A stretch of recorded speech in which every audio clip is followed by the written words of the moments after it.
Audio content does what no other form of marketing can do. It sells you time. Your voice has power, the power for potential clients to know you, to like you, and to trust you. That's big. We need trust. We're going to go on a journey together. It could be years.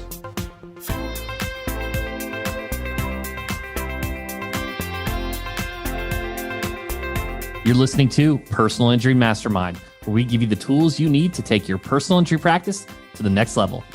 Today's episode is for every attorney who's thought, I really should just start a podcast, but wasn't sure how. Robert Ingalls, Chief Podcast Strategist of LawPods, shares with us his passion and hopes that it will help you improve your business and connect with your audience.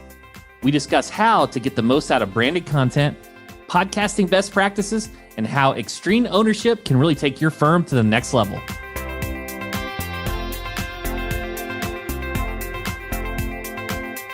I'm your host, Chris Dreyer, founder and CEO of Rankings.io. We help elite personal injury attorneys dominate first page rankings with search engine optimization. Being at the forefront of marketing is all about understanding people. So let's get to know our guest.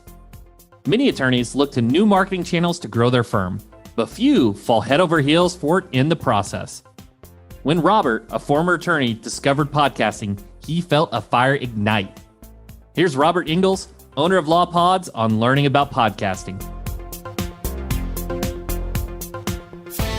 I was so drawn to it. I loved it. It was the best part of my day. Best part of my day was sitting down, playing with the gear, recording, thinking of different ways. How can I make this cool? Like, how can I edit this? How can I get some voiceover and play with that soundtrack and maybe script something a little differently? And all of these different aspects were intoxicating to me. I loved it so much.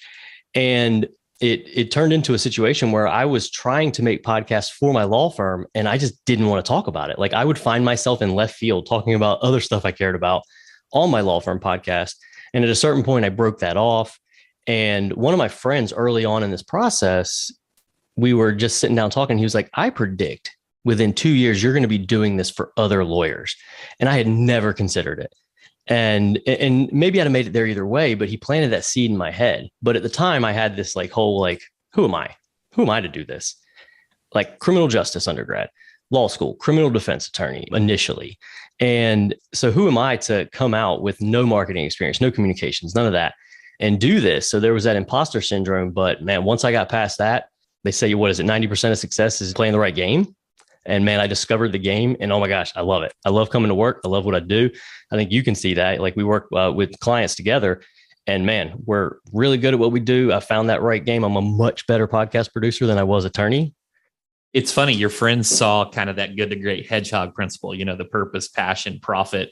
If you could find that, it's what it's all about. I do want to circle back because I'm now intrigued. You gave me that hook. So what got you interested in podcasts at the very beginning? How did you discover them? I can take it to 6 words. And those 6 words are, I want to have a baby. I had been married just a few months. My wife walks in the room while I'm packing to go on family vacation. And she says, I want to have a baby. And I said, when? And she was like, now. And I was like, now? And she's like, well, no pressure. Right. She was like, well, I took my temperature and I think now is good. I'm like, whoa. This was Tamara guy's problem. When we got married, it was like, maybe we will, maybe we won't. Maybe we'll be the cool aunt and uncle that travel the world. Right. And then all of a sudden, in a moment, it was today guy's problem. And I was going to have perhaps a person living in my home that I was going to be one of their primary mentors. And that scared the shit out of me. Not because I didn't want to be a father, but because I was immediately cognizant of how chaotic my life was. Not at home, but at work. It was chaos. I wasn't making any money. I was very overwhelmed. My mental health was not well. And I just kind of had a mini freak out, mostly unbeknownst to my wife. But fast forward about a month later, I just sat down and I said, okay, I got some stuff I got to get together. And I made a list. The top of that list was money. Got to figure out money management. Got somebody I got to pay for, right? And so I did what I've done a lot in my life is I bought a book. Listened to that book. That book said, you should listen to our podcast. I'd never listened to a podcast before. So I opened the app. I go into the podcast. I hit play. Here we are, right? That podcast wasn't my favorite podcast. I didn't listen to more than one episode. It wasn't for me, but I was already in the app. So then I opened another one that I felt like was relevant to me because I was managing an office. And it was Office Culture podcast. I think it was called Awesome Office. I think I don't think he does it anymore. But the first guest was this guy named Tom Bilyeu. And I mean, he's basically like, he became my Yoda for a couple of years there. And he just said something that resonated with me. I don't remember the exact words, but the takeaway was, you can do anything you want in your life. Well, we've heard that a million times, right? But I never really heard it until that moment. And I went, I think I can do anything I want. And 30 days later, I own the microphone I'm talking to you in right now. And it just, something about it, it was such a powerful medium. And I loved the idea of being able to communicate, even with a small audience, by using this gear. And it was just something that I had been waiting on, or maybe it had been waiting on me, but we just intersected with each other when I was 35 years old. And I went, I think my life might be going in this direction now. That's incredible. And I follow Tom as well. I follow him on Instagram. He puts out a lot of great content. He's like the positive, good vibes, right? I think him and his wife, they've got relationship stuff, and I really resonate with him. So anyone listening, I definitely check him out on Instagram or YouTube. He's all over the place. I'm going on impact theory. Like, this man changed my life. And, when I'm definitely going to be the success story, because he's always talking about pulling people out of the matrix. And he took me from being, not that I didn't have to do the work, but he just really lit the match that took me from thinking I'm just stuck in this like unhappy career that I am just very overwhelmed with, not finding satisfaction in, to doing something that I am so jacked about doing. Like, I enjoy getting up, and my office is about 25 steps from where I sleep. Best travel to work. Let's fast forward. That's an incredible story. That's super empowering, really motivational. When did you decide you were going to help attorneys with podcasting? What was that break? You're like, okay, I've got a plan. I'm going to do this. So it took a couple more years because that would have been in kind of late 15 when I was just starting to dabble in it. And I ended up winning a ticket to a conference called Podcast Movement, biggest podcast conference in the world. And it was in Los Angeles. Money was not good at that point. We had an infant daughter at that point. And we were trying to figure things out because I was shutting down my law practice. I wasn't really making a lot of money anywhere else yet. And so we didn't have money just to fly off to Los Angeles. So I ended up winning that ticket by tweeting at Spreaker, just tweeting. And they were like, hey, you want a ticket? They actually gave me 2 tickets. So I was able to sell the other ticket, and that paid for my Airbnb in Los Angeles. We had just enough miles on our card to get me there. Going there is really what changed it, because I landed within 2 hours of getting into the conference. I was like, I found my people. Everyone around me was passionate about podcasting. Back home, very few people knew about it. It was kind of this thing like, oh yeah, it's cool, it's interesting, but no one would sit and talk to you for 4 hours about it. And everyone there was like, what's your podcast about? Tell me about this. What are you doing? How are you doing this? Like, what are you using? And I was like, whew. But I met other people. Specifically, I met Aaron and Christina are my favorites. They're from Australia, and they have a podcast production company. They were doing it and making a living. I met other people that were doing it and making a living. And I said, oh, wow, like they're making podcasts. And none of them really came from some kind of background that I thought would make sense to go into podcasting. So that spoke to me as well. Like, okay, I know a lot about this. I'm really passionate about it. These people, like one of them came from Ernst & Young and doing consulting work. And now they're a podcast producer. And I said, maybe there's something there. And so I came home, I started thinking about it. I signed up for a course to really learn the ins and outs, like real deep. I went to that conference in August. And then in November, I was at a networking event, and a well-respected lawyer in the community said, I see you're doing all that stuff with podcasting. Maybe you could help me out. I said, I'd love to. The company didn't even have a name at that point. He said, I'd love to. And he said, well, can you come by in the morning? Sure. I mean, best client ever, right? And we started, and that was the first client. The first couple of years were slow.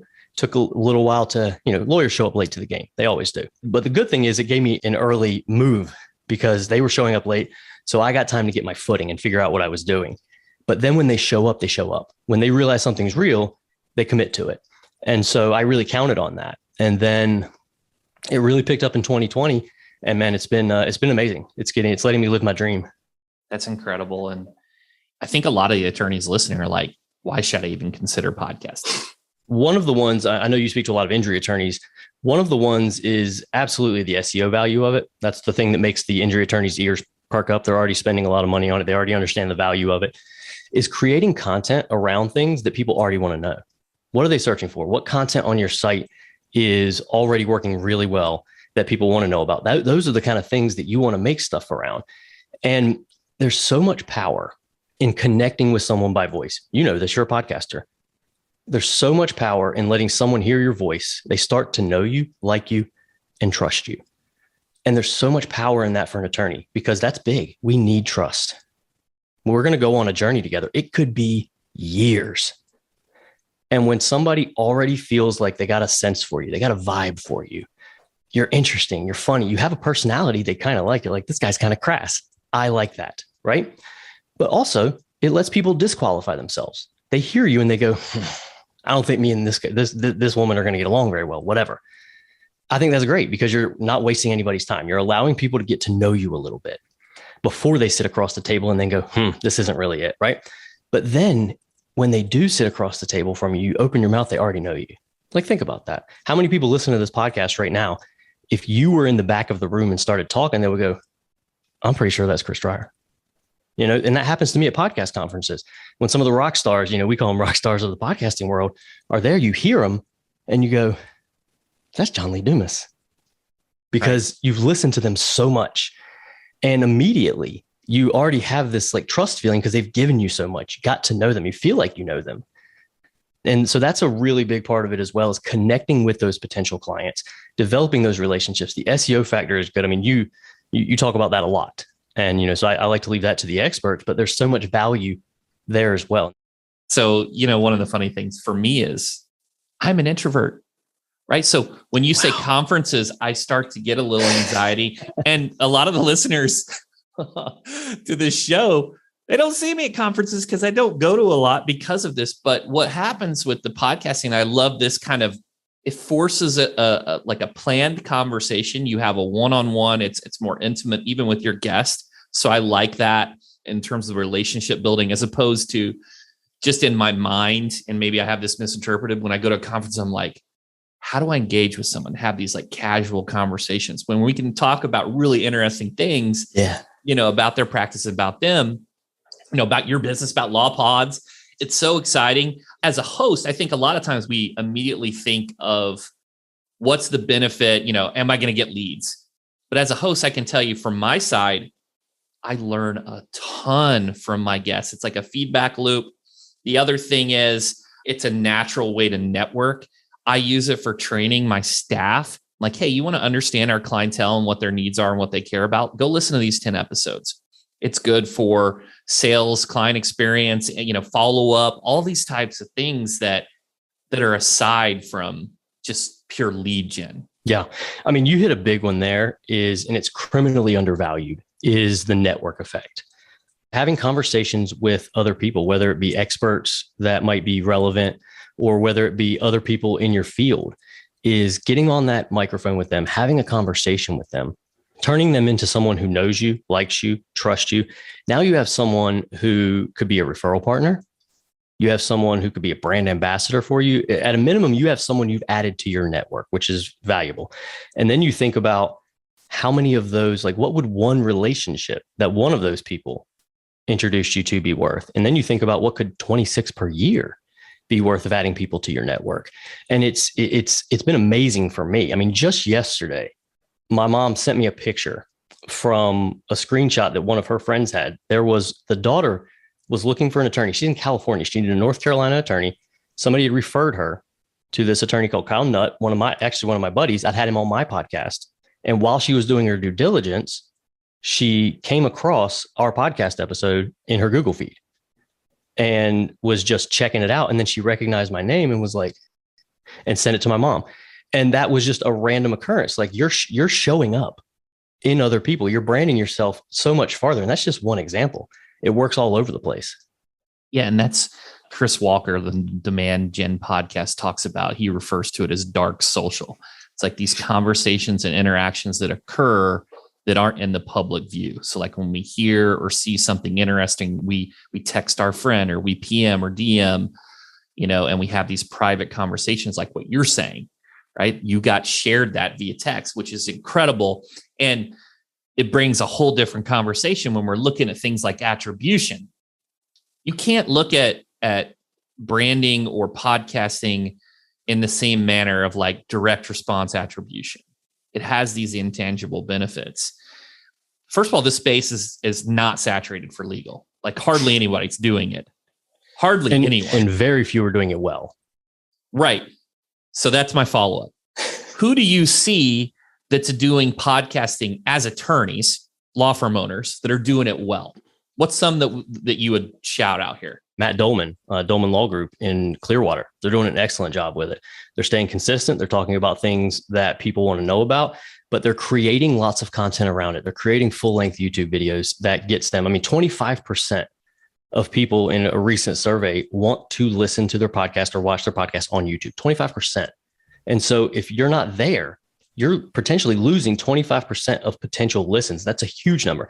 So you're making that video that's branded for YouTube. Then you're making short form pieces of content that are getting out into the world, because if you drop a link on social media, you might as well hide a body behind it because no one's going to find it. It's getting suppressed because eyeballs off the platform are bad, right? So we're creating you create content that are going to keep eyeballs on the platform, quote images, video snippets, things like that. And the firms that are doing that are seeing a much better return on their podcast because people are actually engaging with it. People are seeing it, and they're constantly being branded through those branded pieces of content that they're seeing in their feeds. There's a number of big law firms that are doing it really well. Skadden's doing it really well. They're doing the same things I'm talking about. They're doing, the videos, the micro content. They're getting it on their website. That's a big one that attorneys frequently don't do well, is they'll have this podcast and then it will be on SoundCloud and nowhere else. It's not on their website. And if it is, it's a link to SoundCloud, or worse, a link to an MP3. Like, what year is it? Those are two examples from a regional type of PI firm and then a big law firm that are really doing a good job of making a podcast that's actually resonating with their intended listeners. And one of the things they're doing is they're thinking about why they're doing it and who they're doing it for. It's not a random act of marketing. They've thought through the strategy. They've considered the kind of things their ideal listener wants. They're not cramming multiple different practice areas into one feed. They're focusing on one thing and they're doing it really well. It's long form content that you establish a regular cadence with that you can then repurpose into social media assets. One of the hardest things to do from a social media perspective is try to make content. But if you have a podcast, you can repurpose it. You can chop it up. You can throw it on YouTube. You can do reels. You can put it on TikTok. There's just so many applications. I know you do that really well, Robert. Here's the thing that I get asked, and I'm really unsure. What format or what style should these personal injury attorneys look at? Should they just be interviewing their peers? If you're an Atlanta attorney, should you be interviewing other Atlanta personal injury attorneys? Or should you be maybe trying to interview Atlanta businesses? Like what do you see working for attorneys? What type of format, what type of show? There's a few different angles there. A lot of people will gravitate toward the interview show. And one of the reasons they do that is it's easier. It's really easy to keep a conversation going. We've been talking for, 20 minutes. And if you were tasked with sitting and looking at your camera and talking for 20 minutes, the preparation involved in that is exorbitant. It's heavy. And you've got to get it right. Some people are incredibly good at it. I have a divorce attorney who will book a recording the day before and just show up, and she'll just riff for like 30 minutes and never says, it's incredible. And then she'll just say, okay, all right. And then hop off. And it's amazing to me, but that's hard. Not a lot of people really have that. Even trial lawyers can find that a little difficult to just gather their thoughts very quickly and just go. When that's done well, I think it's really effective. When you can just sit and bring the listener into your world and have a conversation with them, that they feel like you're having a conversation. You're bringing them in, you're talking to them one-on-one. I really like that format, but it can be difficult. It can be time intensive for some people, and it can just be hard to pull off for some people. So the interview is very helpful. And you can bring people in. Now, you asked the question about who should we bring in, right? I think relevant experts are very helpful. I'm very much there's enough pie for everyone to eat type of mindset person. So the idea of bringing in competitors in my own town, that doesn't bother me, because I'm LawPods. I'm not going to be for everybody. And I'm okay with that. Like, if what I'm offering is not good enough, or you don't feel like this is the right fit, please go to someone else. So I think that's fine to interview people who are in your space, to let them hear your voice, because then you have access to their network and somebody else might see it. And at a minimum, you're branding yourself, which is important. And if you're playing the long game, you're not worried about losing one client. You're not worried about, oh, well, this person ended up doing better. It's not a zero-sum game. I think that there is enough pie, especially in personal injury, that people can build firms while not being too worried. Obviously, there's always those people, I won't name any firm names, but that, we're like, we don't want them having any of our cases, right? But right. I think that can be really powerful. But another really powerful one is to get people out of your region, to get really successful people with great networks that aren't in your region, who aren't direct competitors, and get on there, because then you're going to bring somebody in who's already a heavy hitter. You're going to have a really cool conversation that people are going to be interested in listening to.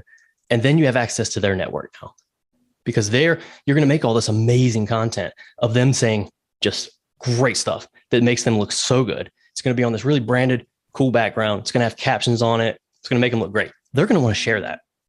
So now, let's say they have a big following. They got 50,000 people on Instagram. That's 50,000 people that are now being branded to on your information. So it's great from a branding perspective and tapping into their networks. And then as far as like the conversations inside the firm, I think those are super helpful. Talk to your other attorneys, bring them on, ask them questions, because every single case isn't going to get handled by you. Let people get to know the rest of your staff, give them an opportunity to shine, let them host some episodes and bring that out. And those are kind of things you can put on their bio pages as well.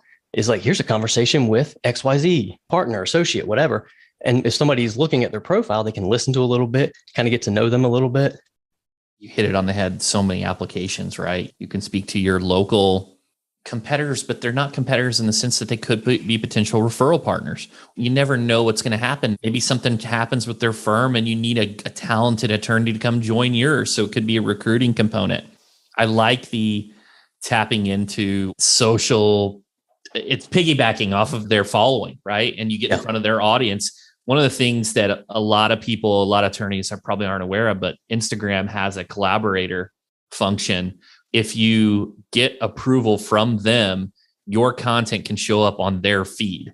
So if you have a guest with a huge audience, your content can go actually in their feed and co-promote. Yeah. And that's an outstanding way to do things, is tapping into each other. It's super helpful.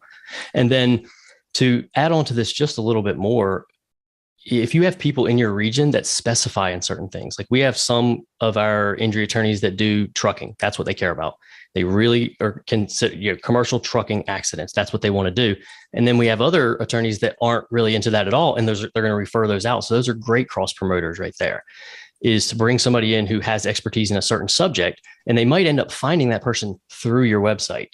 And you're going to be showing up in search results for them. And those are outstanding ways to cross promote each other. One of the things I love about that too, about the cross promotion, about all of this, is it's a way to give value first. Give, baby. The go giver, it's give without expecting anything in return. And you get this like relationship equity that builds over time. So how do I get people to listen? How do I build an audience? Yeah, that's the big one too, is I hear that a lot. I've heard this from Big Law a lot of times, is we built it. Field of Dreams moment. We built it. We tapped the person in the marketing department that knew how to use GarageBand. We figured out what a hosting platform was. We got some attorneys to agree to talk, and we put it out there, and crickets. And worse, people listened to the first episode or two. We had some numbers, and then they fell off. And people, they'll ask me, what happened? How do we fix this? What do we do? Can you help? And I'm always auditing these podcasts. And one of the number one things I see that people are doing poorly is, and I hope I don't burn any goodwill that I've generated with some of you, but the podcast is so boring.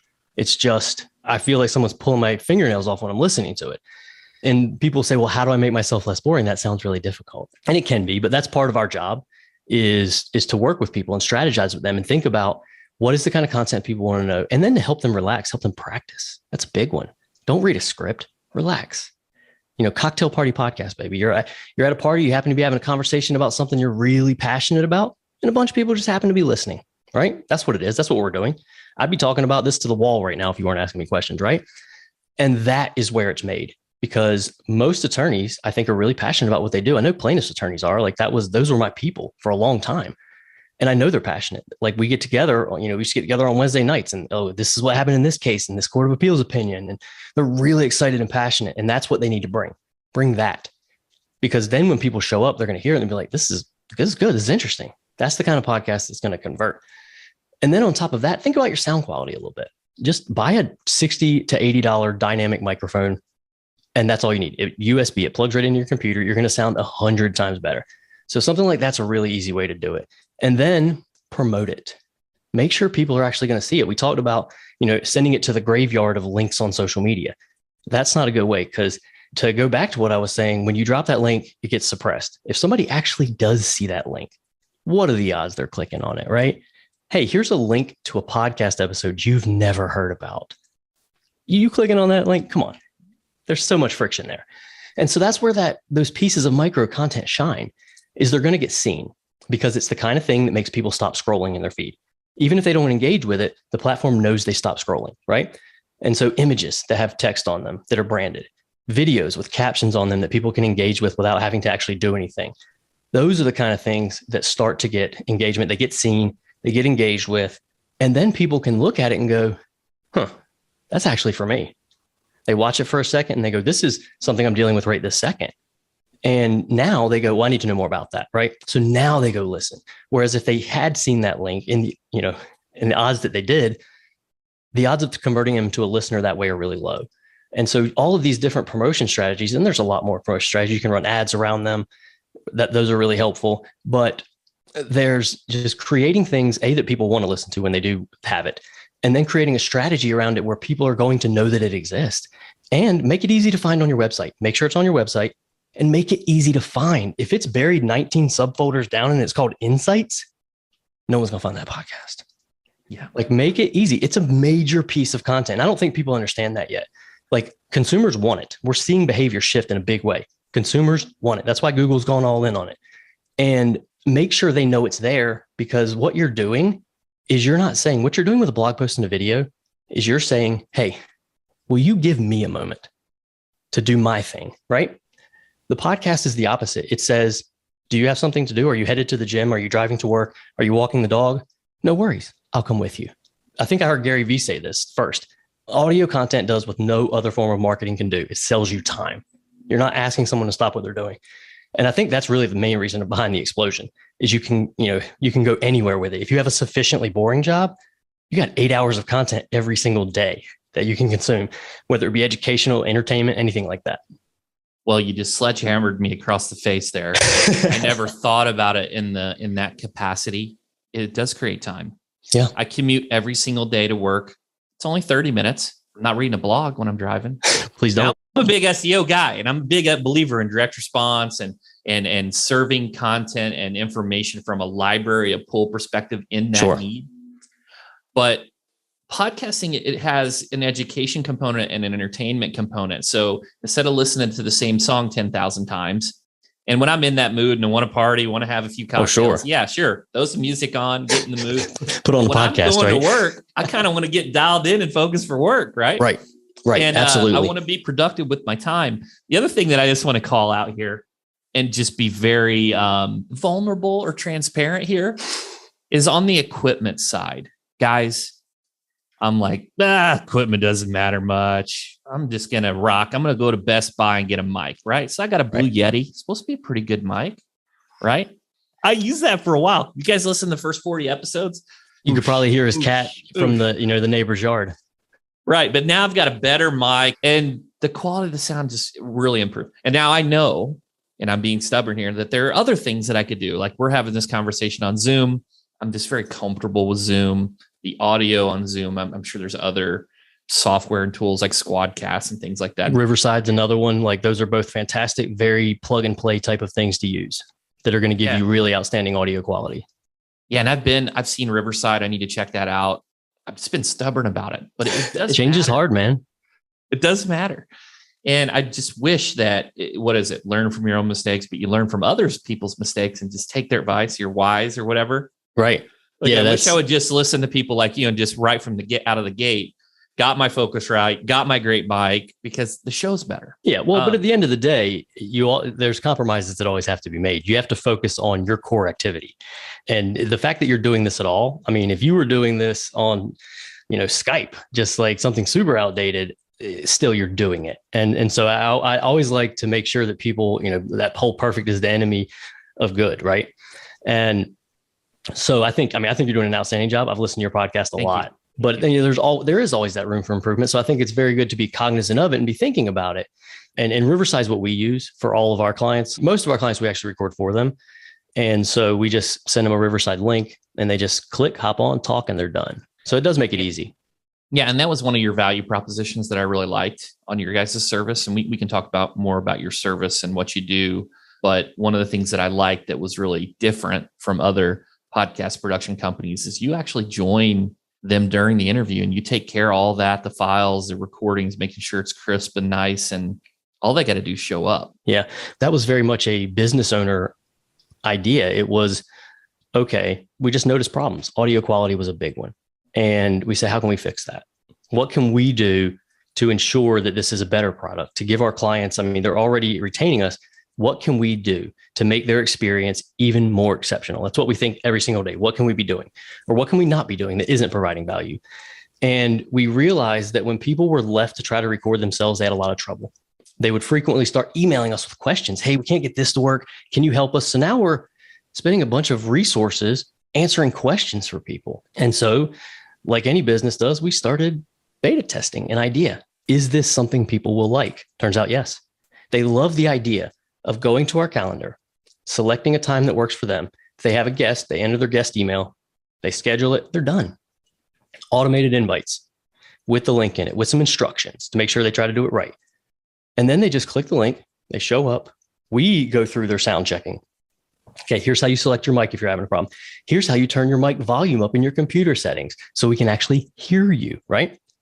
We make sure they have some headphones on so we're not getting that nasty echo that's ruining things. And then the big one is they don't have to do anything when they hang up, because some clients were like, we don't know how to use cloud storage and upload this. How do we get this file to you? And that was creating trouble. And so we said, how can we solve that? And just, hey, we're going to put a producer on the line with you. They're going to record for you. You're going to hang up. And I'll tell you, most of our injury attorneys, that's the last time they even think about the podcast, because we'll send it to them. Hey, here's the audio. Do you want to review it? No, I do not. There's no way I'm taking 20 minutes of my life to listen to something I just said. No, I do not. And then sometimes after they hear the first episode or two, they go, okay, this sounds great. Now you go do it. And so then they don't even have to think about it again. Their marketing team ends up with the assets and they get pumped out. It goes on the website. It goes on YouTube. They've got all that content and they don't have to think about it. So, which is another one of our pillars, more content, fraction of the time. So Robert, let me just be really clear here. You know what gives me anxiety is remembering to hit the record button. So you got the producer, hey, they got that checklist, like your run up for the flight, checklist manifesto. Dude, that's what we call it. We call it the pre-flight checklist. Yeah. And then I'll tell you also, the producer has a mixer on their desk that they're recording on too, just in case. Now we've never had to use that recording, but just in case the platform we're using, which is also making an internet backup, just in case all of that breaks, we've still got another one, because you can't recreate a conversation. Like if I don't know if you've done this when you forgot to hit record, but I forgot to hit record early in my career more than once. And I tried to recreate those conversations and they're just wrong. They just feel wrong. And then you're also wasting your time. You're trying to bring people back together, and that's kind of embarrassing. And some people, like one guy just was like, I gave you all the time I could. And so I didn't even get the recording again. And so, that one gives me a ton of anxiety, but that's where the checklist comes in, man. I'll plug a book that was helpful for me. It's called the Checklist Manifesto. And it was so helpful for my business, because everything has a checklist. Everything we do has a checklist to make sure it gets done. You don't get to remember whether it gets done. It helps make sure that even if you've done it 100 times, you still see that checklist. But also when you get a new employee, you see that checklist. They see the checklist. You can train them with it. Checklists are life. And, that helps me because I was super disorganized, as a young man. And so checklists really got my brain working.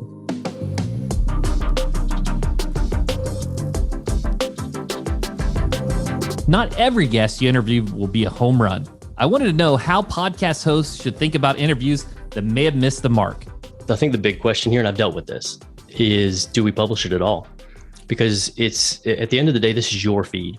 This is your firm. You have no obligation to publish bad content. And I honestly, I think you have an obligation not to, because these are people that trust you. They follow you for information and advice. And if you give them garbage, they're going to, even if it's the first podcast they've ever listened to from you, they're going to go, why was this here? And so I think that is a big decision, is should I even publish it? Now I'll tell you, and this is something, I don't know if you do this or not, but I know you do a lot of voiceover and stuff in yours. If there are 5 different chunks from that episode that are actually good, the podcast may have meandered. That person may have been giving those monosyllabic answers. I tend not to run into that with trial lawyers, but where you just can't get them going. Every now and again, they might get going. And then you can introduce those as segments and say, hey, here's where we talked about this. Here's where we talked about that. And those are different ways to maybe try to salvage it. And then ultimately, if you're recording the video and you can't turn it into something like hugely valuable, clip it. There might be 120 seconds, 60 seconds, a few times that you can then just use on social media, put it on branded background, use them for something. Like every single thing I record goes into a folder. Every podcast episode that I do with anybody ends up in a folder, and my team goes through it. We look at it. What did I say there? What's interesting there? And we figure out ways that we're going to turn that into content, because there's so much that you're saying all the time. And if you're losing it, now you have to like sit down with a blank piece of paper and be like, okay, let me start from scratch here. But when somebody asks you a question, that's an opportunity for you sometimes to say something you've never said before, to think of things in a new way. And by capturing those and holding on to those and then reviewing those, there's so much there. I mean, that's the way that I plan on writing my book, is all of this content. I'm constantly making voice notes, but all of my podcasts, I'm keeping those. I'm thinking about those. We're transcribing those and looking for things, those golden nuggets that are super helpful. So when you're creating content, if you go on someone else's podcast, same thing. On your own podcast, same thing. Keep all of that information, give it to your team. There's so much there.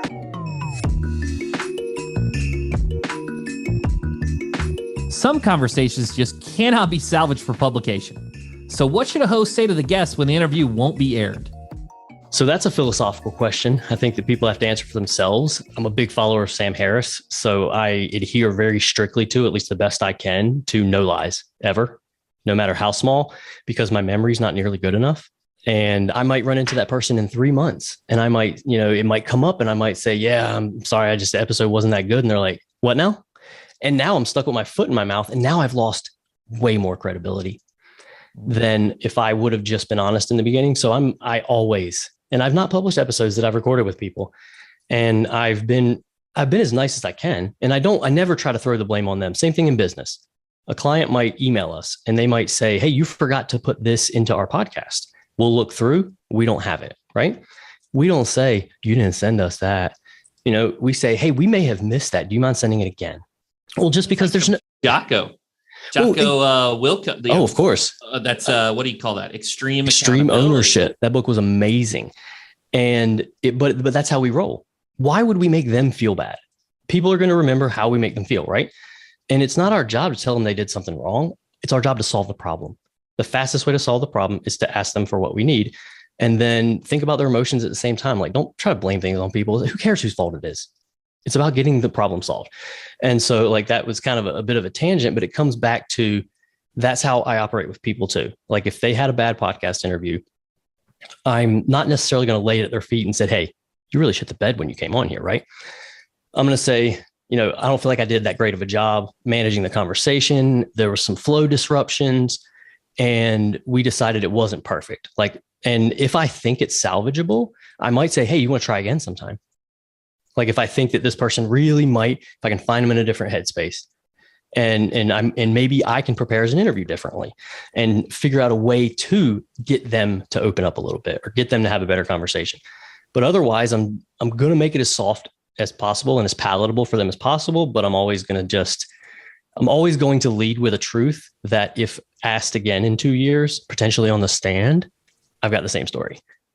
I love every bit about that. Maybe I could have asked better questions. Maybe I could have prepped you better so that you had responses and were more prepared to answer and put thought into your answers. And that's also a Tom Bilyeu idea. Everything's my fault. It doesn't matter. He has this extreme example of, if a meteor fell on my wife's head while we're walking down the street, I'm going to figure out a way to make that my fault, because it empowers me. Like, what could I have done differently? Now, maybe it would have been impossible, right? But I could have tried. And that's a super extreme example, but it's the only way to approach the world. Approach the world by what could I have done differently? Yeah, some people are bad. Maybe I should have recognized those people are bad and not done business with them to start with, right? And just if that's the way you approach the world, you spend zero time blaming other people. If that's not a good person to work with, just don't work with them. Don't spend a bunch of your time and energy thinking and talking to other people and complaining.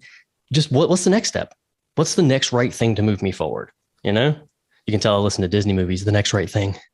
Well, I was going to say, you've definitely got the abundance mindset and the non-scarcity mindset. And I love every bit about that so much. That in its own is a tremendous piece of value you gave our audience today.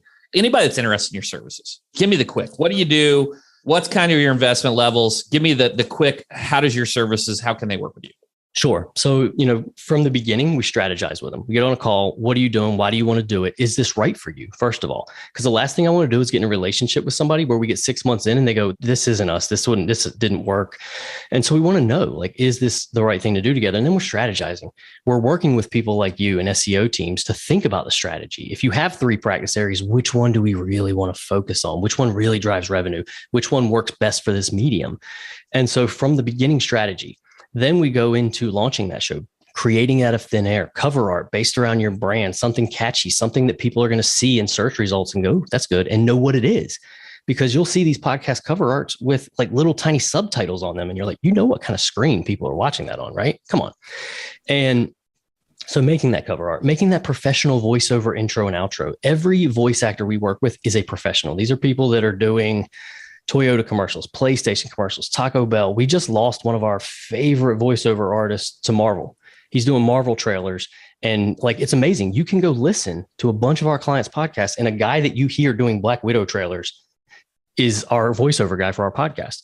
So there's all of those amazing things that we're doing there with that. And we're scripting that for you so it reflects what you're trying to do. We're putting emotion into it. It's not just like, thank you for listening to XYZ podcast. No, we're thinking about your brand. How do we convey your brand and make the listeners go, this is exceptional? Because that's what we want. We don't want them thinking this is good. We want them thinking this is exceptional. And that's what we're thinking every time we're creating it. So from there, then we're going to get the podcast into the world. It needs to be everywhere. If someone's listening on TuneIn, there's only a handful, but we want it accessible. And it takes us not that much time to do it. We want to do it right. So we make sure you show up everywhere. Apple, Spotify, Google, TuneIn, Stitcher, Radio Public, iHeartRadio, all the places people listen, you should be. We're going to make sure you're there. Then we're going to be thinking about writing the description with the SEO for the podcast platform specifically, which is different than the web. And we're thinking about what are they searching for? What are people finding you for in those platforms? We're thinking, geographically as well. So we want you to show up there. And then we get the podcast launch. We get it into the world. From there, we're going to go, and that we talked earlier about starting with the recording. We're going to set that calendar up for you. You're going to be able to go in, grab a time, record, add your guest, whatever. You get on there, you record, you hang up, you're done. We're going to edit it, take out your uhs, ums, awkward pauses, misstatements of the law. Not that we make those, right? And then anything that you want to remove and clean up. We're also going to audio engineer it. So if you have bad background noise from a guest, we can bring that down, make it sound a lot better.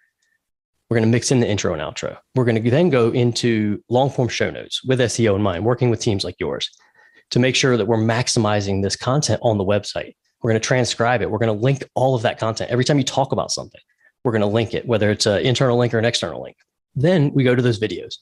When we capture the podcast, we're capturing the video. And we're going to create a template for that, put it on YouTube. We're going to optimize it with keywords, chapters. We're thinking about SEO. Like, what kind of SEO score can we get on YouTube? Second largest search engine in the world, right? And then from there, the micro content. We're going to go through, we're going to find amazing little bits of content. We're going to turn them into video snippets, image quotes, things like that are going to get seen, that are going to promote your brand. And most of them are going to be evergreen. You can use these for years. When I was considering, and I want to just from my own experience, when I was considering podcasting, I kept putting it off. I thought it was a good opportunity because there's not a lot of competition. And it's a way to create this long form, thought leadership type content to connect all the benefits, right? What I did was I went and partnered with a podcast production company like you, and it forced me to take action. Yeah. There's no more ruminating. Am I going to do this? I went and paid for it. I'm like, okay, shit, I got to get my stuff together. I got to create this plan. I got to execute and get on this weekly cadence. I don't want to let my audience down. And, I want to create content as valuable as I can. And that's what I did. I just went and signed up, and then I let someone else kind of guide me through that journey, through that process. So, one final question here. What's next for LawPod? Thanks so much for asking that, because that's something we think about a lot. We started out with small regional firms kind of by necessity as a business starts up. And then we found some real footing in big law, and we really enjoyed ourselves there. But an area that we got into over the last year that we are loving is injury work. I mean, having done some injury work myself and having lots of friends in that space, I'm surprised it took me so long to come to this, but that's been an excellent space for us. We love those kinds of attorneys. They're no nonsense. They don't have time. They want to talk to you. They want to see if they have a good vibe for you, and they're ready to move. And then once they move, they're committed to it. They know it matters. They want to make regular content. They understand the value in making regular content. And so they've been much easier to work with. They're my people, from the law. So that's been a really cool space for us. Over this past year, we have retooled almost our entire company around creating systems that work specifically for the kind of lawyers that we're working for. Because what works for, a super large firm is very different than what works for a regional PI firm. And so we've done a lot of systematizing and creating systems that work specifically for those clients, like working with firms like yours to make sure our SEO strategy is good. Because that's the thing, like if we're just making random pieces of content with no real strategy behind them, then, you still have content, which is great, but you're not capitalizing, you're not building on your existing spend, which is hugely important. Those are some of the things we're thinking about. It's been incredible. Like the last 2 years have been incredible. I took a gamble early on when nobody in law was podcasting. And I said, I think I'm going to do it for lawyers, and all the time, everybody. Why are you focusing so narrowly? Like it's going to be really hard. Like one of the most respected names, and I won't say his name, great guy, has one of the first podcasts from lawyers and is very well followed. I emailed him just cold and I said, hey, I'm thinking about doing this. I got one client. And he said, I wouldn't do that. He said, lawyers are going to take a really long time to show up to this. He wasn't wrong. They did. But at the same time, one thing I learned in law is, riches in the niches, right? Do one thing and do it really well and have the people that you serve. And so I adhere to that. Now, I'm not going to say he wasn't right. Who's to say that if I'd have taken that different path, I might have a very different company serving lots of different people really, really well. But I like what I do. I like the idea of knowing the people I talk to. When I talk to my clients and they talk to me about what they do, I understand it because I lived it for 7 years. I was inside it. Like I've been in trial. That's the only thing I miss, honestly, about law is actual trial. And so I know these people, like they're my people that I've known for a really long time. It was my network when I first got out and started trying to do this. And so that's where we're going. We're pushing it. We love it. Podcasting, when done properly, has the ability to build communities, unlock marketing potential, recruit candidates for your firm, and share your authentic voice like no other medium. When thinking about long-form content, pick one thing and do it well. Consider who you are making for and why. Develop a regular cadence and repurpose it into smaller bites for social media assets. Collaborate with other creators and accounts to grow your network. You don't need to be perfect the first time. All you need to do is begin wherever you are.